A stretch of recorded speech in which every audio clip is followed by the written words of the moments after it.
Hi, welcome to episode 1 of our new podcast called Paparazzi Tales with your host, yours truly, David McGow. Welcome, everyone.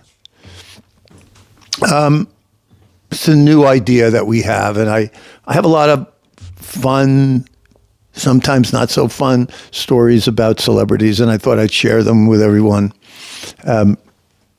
I get a lot of pleasure out of talking about them, and hopefully I can entertain you folks, and you'll like them as much as I do. So we're going to start. Well, let me just say that if you want to read up a little bit about my history and my life, I would ask you to go to my website, davidmcgow.com. There's a bio there, and there's also photos. Every incident that I talk about or tale that I tell is going to have a picture to correspond with it. We're not sophisticated enough here at this little studio we've put together to edit in the photos, but at some point I will. Anyway, we're going to start with one of my earliest adventures. I was in high school. It was 19.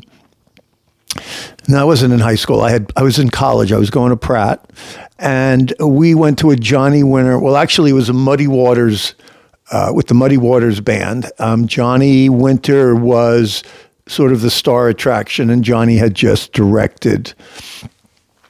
Not directed, he produced Muddy's sort of comeback album called Hard Again. And then he went on a tour with the Muddy Waters band. And they were playing at the Capitol Theater in Passaic. I don't know if anybody remembers that place, but I loved it. It was a great place, great concerts. And we watched the show, and it was great. I mean, you know, it was Muddy Waters, and Johnny was just amazing. And James Cotton was there playing harmonica, and Pinetop Perkins was playing the piano. It's like an all-star blues band. After the show, we wandered around the side of the building where the bus was, lit up a joint, as one does, and we're just sort of waiting for Johnny and Muddy to come out. There was a few people by the stage door, not a lot. Next thing you know, I hear someone call, "Hey, man," and I look over to the bus, and it's Muddy's drummer, Willie Big Eye Smith, and he says, "Hey, man, you want to share that weed with us?" And I said, "Sure." So we passed him the joint a couple times, and then he goes, "Hey, why don't you all come on the bus with us?" And so we did, not thinking anything. We got invited on the bus. We're going on the bus. So we sit down with Tim and James Cotton. They had a bottle of booze they were passing around, and it was kind of cool. And my friend, female friend, she was a little nervous. She'd never done anything quite like this before, but it was fun. You know, we weren't hanging with Muddy, but 5 minutes later, I hear a lot of noise outside, and here comes Johnny and Muddy running in, really, literally running from the stage door. They get in the front seat. Just like that, the bus takes off. I think it had been running the whole time. Now, we're stuck on this bus. I don't even know where they're going. My friend Robin freaks out. I said, "Look, let's just chill. You never know." Well, we take off. We're in Passaic, New Jersey, and I think I knew they were headed for the Port Authority in New York. 5 minutes into the trip, Teddy Slatus, Johnny's manager, comes walking back to check seats to see who's on the bus. And he sees us, and he sees me, and he didn't like me.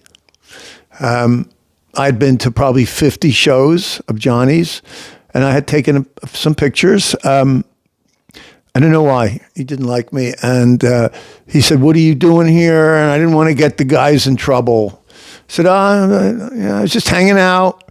He goes, "You're off this bus right now." He goes up front, tells the bus driver to pull over. We're in the middle of the New Jersey Meadowlands. And I mean, back then, it was like they did on The Sopranos. You knew bodies were being dumped in this place, and it was dark. There were no bus stops. There was nothing. Side of the road, we get out. On the way up the bus, I went over to Johnny and Muddy and said hello, smiled at him as I'm being tossed into the Meadowlands, the swamp. Robin, she's in tears. What are we going to do? It's 1 o'clock in the morning. We're standing out in the dark for about an hour, and luckily for us, a commuter bus,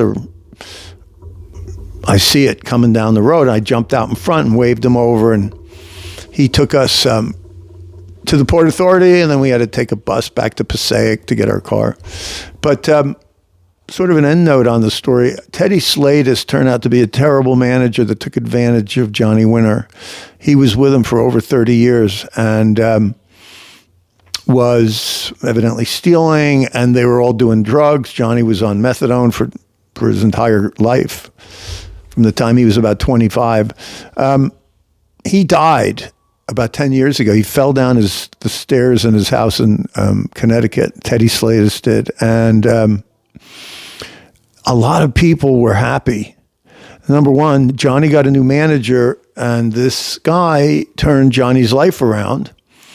Paul something, he was the guitar player in Johnny's band. He became the manager, and they started to they got him off of methadone.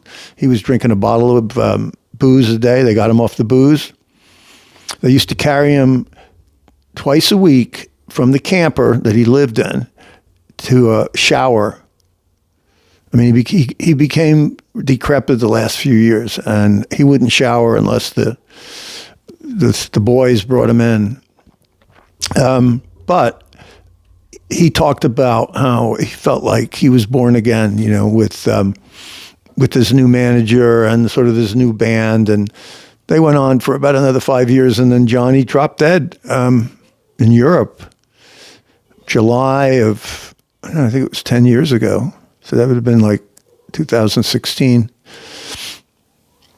He wasn't that old either. I think he was in his earlies. Maybe he might have been 70.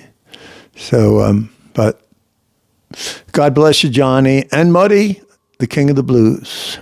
So that's today's story, and we'll see you soon. Ciao.